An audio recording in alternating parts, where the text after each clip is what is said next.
Startup Weekend. On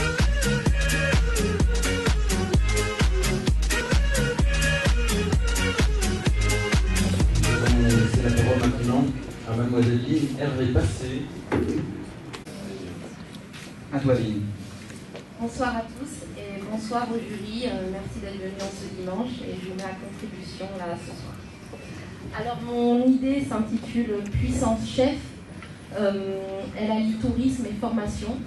Je propose une solution d'outplacement destinée aux jeunes diplômés et formés en hôtellerie-restauration, spécialisés en cuisine. Alors le constat est très simple.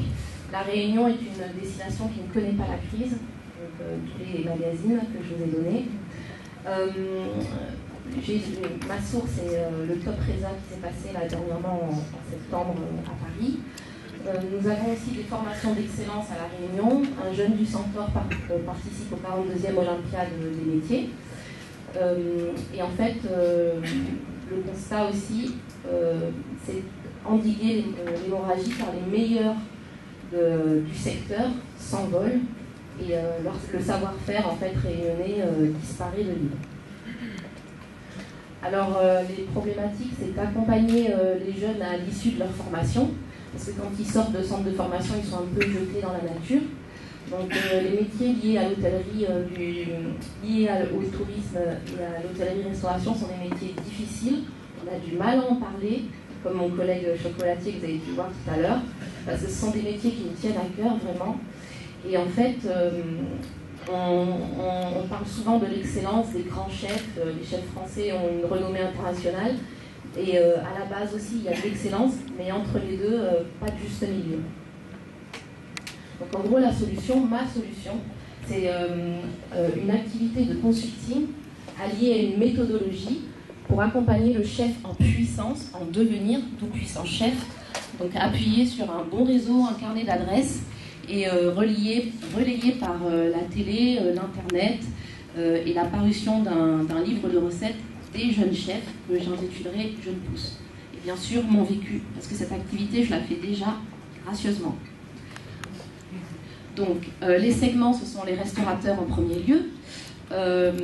J'ai leur retour, ça traduit vraiment une volonté d'avoir des équipes formées et compétentes pour fidéliser leur clientèle sur le long et le moyen terme.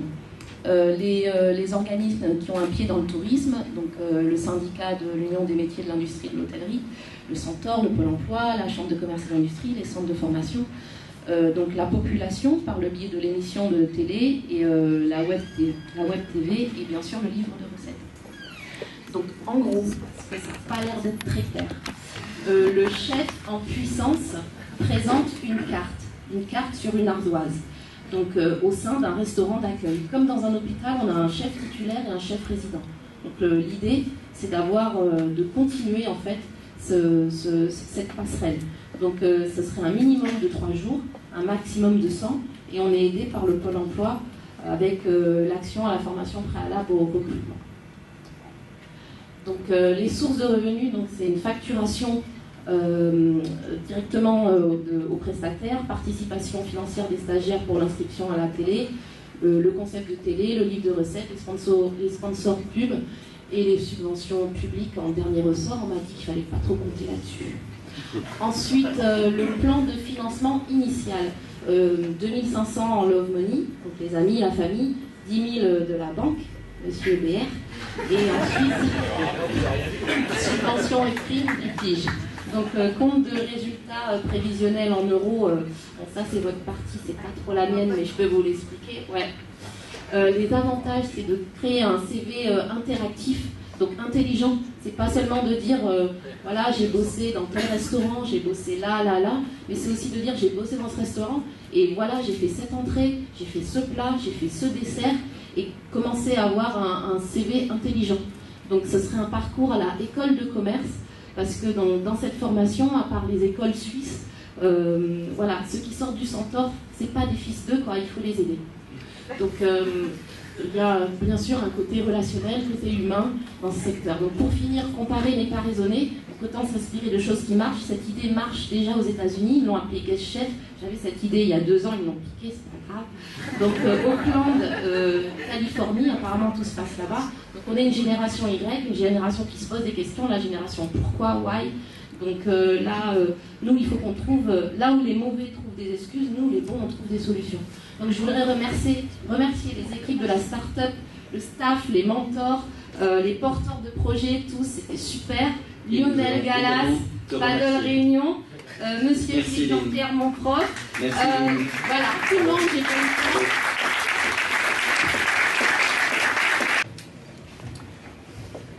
Oui, quel est l'objectif au final de cette action? Ah oui, alors l'objectif, je ne l'ai pas dit, c'est qu'il y a un grand groupe hôtelier, je ne vais pas le nommer, on m'a déconseillé, qui vient faire ses courses à La Réunion et qui prend les meilleurs éléments pour voilà, les emmener dans tous ces hôtels à travers le monde. Du coup, quand ils sortent de l'école, ces jeunes, on leur fait travailler avec des produits locaux. Donc voilà, des produits qui se perdent. Donc ce serait bien, avant qu'ils partent et qu'ils perdent ce savoir-faire, cette connaissance des produits de la Réunion, pour travailler dans d'autres continents, qu'ils restent, qu'ils proposent une carte en parallèle de la carte d'un restaurant. Ça crée un mini-événement. Parce que moi, si j'ai mon frère qui est chef résident dans un restaurant, je vais aller manger.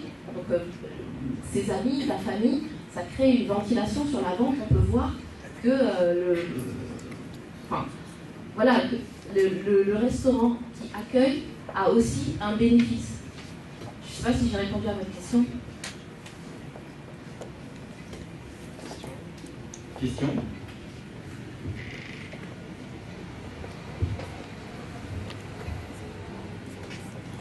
Vraiment, question dans le prolongement. Donc, si j'ai bien compris, l'idée c'est que les jeunes chefs se fassent connaître localement et restent travailler localement quand ils sortent de l'école avec leur savoir-faire. Oui, ça reste au moins 2 ans, comme une prépa. Moi, j'ai eu la chance de faire une prépa. Et c'est vrai que quand on vient d'avoir son diplôme et qu'on part tout de suite en métropole, donc nous, à La Réunion, on est vraiment des gentils, quoi. C'est vrai que quand on part après, autant rester parce qu'ils ne veulent pas tous partir. Ils sortent du Centaure, ils sont dans un petit cocon, on les aime, on les choisit, et puis à un moment donné, ils sont obligés de partir parce qu'on les paye mal ici. C'est très mal vu. Je vous ai fait passer le TER là, parce que dans la dernière partie du TER, donc c'est le bilan en fait, des activités de La Réunion, donc le tourisme c'est le dernier, et dans le tourisme il n'y a que les hôtels. Alors que le tourisme c'est événements, loisirs, activités, restauration. Une dernière question très rapide. Qu'est-ce qui peut faire rester un jeune réunionnais qui a eu son PP, qui a fait 2 ou 3 mois de stage dans un grand chef étoilé, qui a envie d'y aller? En quoi ce projet va lui donner envie de rester 2 ans? Vous voulez dire, il est déjà parti ou il est... Il est parti pendant sa formation, puisque les formations du Centaure, notamment en VP, rendent obligatoire le stage de 2 ou 3 mois, et souvent dans des maisons assez prestigieuses. Alors pour avoir travaillé avec des jeunes qui sont revenus, donc je parle en connaissance de cause à la ville d'Angélique, ils ont fait des relais des châteaux, ils ont travaillé dans des étoilés, et à un moment donné, la famille, le temps, enfin voilà, il y a aussi ce côté humain, quand on oublie, il n'y a pas que l'argent, il n'y a pas que la renommée d'un établissement, on peut le faire ici. D'ailleurs, il y a le salon Régal la semaine prochaine. Enfin, voilà. C'était la dernière réponse de Lynn. Merci beaucoup, Lynn.